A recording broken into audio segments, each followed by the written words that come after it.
गांव के अंदर अचानक से हाथी घुस गए। वह हाथी तोड़फोड़ मचाते हुए लोगों के पीछे पड़ रहे थे। यह बात जैसे ही रायमैन को पता चली, वह तुरंत वहां से उड़ गया। वह गांव उसके घर के ठीक सामने ही पड़ता था। रायमैन मकड़ी के जाले फेंकता हुआ सिर्फ 5 मिनट के अंदर गांव में पहुंच जाता है। जैसे ही रायमैन गांव के अंदर घुसता है तो उसके सामने से बहुत सारे हाथी गुजरते हैं, जो कि जंगल में रहते थे पर अब गांव में आ गए थे। रायमैन गहराई से सोचता है, अरे हाथी गांव में कैसे आ सकते हैं? पहले तो कभी ऐसा नहीं हुआ। ये हाथी ज्यादातर जंगल में ही रहते हैं, अब तो जंगल में जाकर ही देखना पड़ेगा। ये सोचकर रायमैन मकड़ी का जाला जंगल की तरफ फेंकता है और उड़ते हुए जंगल के लिए निकल जाता है। कुछ देर बाद रायमैन जंगल में उतरता है, पर वहाँ कोई भी पेड़ पौधे कुछ भी नहीं थे, बस बंजर जमीन थी। रायमैन को कुछ समझ में नहीं आता। फिर रायमैन सोचता है, मैं गलत जगह आ गया हूँ क्या? ये पहले जंगल ही था ना? तभी जंगल का रखवाला, पेड़ों से लगाव रखने वाला इंसान थूंग थूंग रायमैन के सामने आता है, पर उसके हाथ कटे हुए थे। रायमैन हैरानी से पूछता है, अबे थूंग थूंग, ये क्या हालत बनाकर रखी है अपनी? तेरे दोनों हाथ कहाँ हैं और इधर के पेड़ कहाँ गए?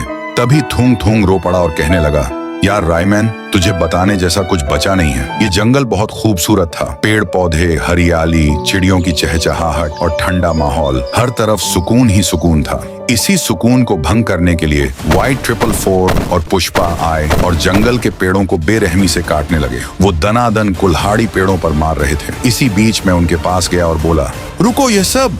फिर दोनों गुस्से से मेरी तरफ बढ़े। मैंने उन्हें धमकी दी, अरे दुष्ट इंसानों, चंद पैसों के लिए इन बेजुबान पेड़ों को मत काटो, वरना अच्छा नहीं होगा। फिर दोनों मुझ पर हंसकर बोले, ए लकड़ी के ढांचे, ज्यादा ज्ञानी बाबा बनने की जरूरत नहीं है, समझा? ये बोलकर दोनों ने मेरे हाथ उन्हीं कुल्हाड़ियों से काट डाले। मैं उनके घुटनों में आ गिरा। फिर वो दोनों जाकर वापस पेड़ों को काटने लगे। मैं दर्द से चीखता रहा। उन्होंने 10 घंटों के अंदर पूरा जंगल काट डाला। सारे पशु पक्षी भाग गए। उनमें से हाथी गांव में तबाही मचा रहे हैं। फिर दोनों ट्रकों में लकड़ियों को भर कर ले गए।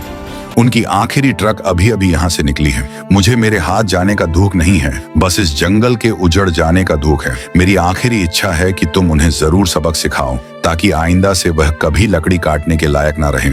ये सुनकर रायमैन की आंखों में गुस्सा उतर आया और वह तुरंत वहां से निकल पड़ा। दूसरी तरफ व्हाइट 444 और पुष्पा शहर का बॉर्डर पार करने ही वाले थे कि उनके ट्रक के सामने गुस्से से रायमैन उतरता है। फिर दोनों ट्रक से उतरकर बोलने लगे, देखो तो पुष्पा, अब घोड़ों की रेस में गधे भी दौड़ने लगे हैं। ए बच्चे, अब तू लड़ेगा हमसे, बाजू हट जा और जाकर लॉलीपॉप चूस। ये बोलकर दोनों वापस ट्रक में बैठ गए। रायमैन का गुस्सा 7वें आसमान पर पहुंच गया। रायमैन बहुत तेजी से ट्रक की ओर भागा। उसने चारों तरफ से उस ट्रक को फुटबॉल की तरह लात घूंसों से मारना शुरू कर दिया और आखिर में वह ट्रक पुष्पा और व्हाइट 444 के साथ एक जोरदार धमाके में फट जाती है। रायमैन के लिए एक लाइक तो बनता है दोस्तों।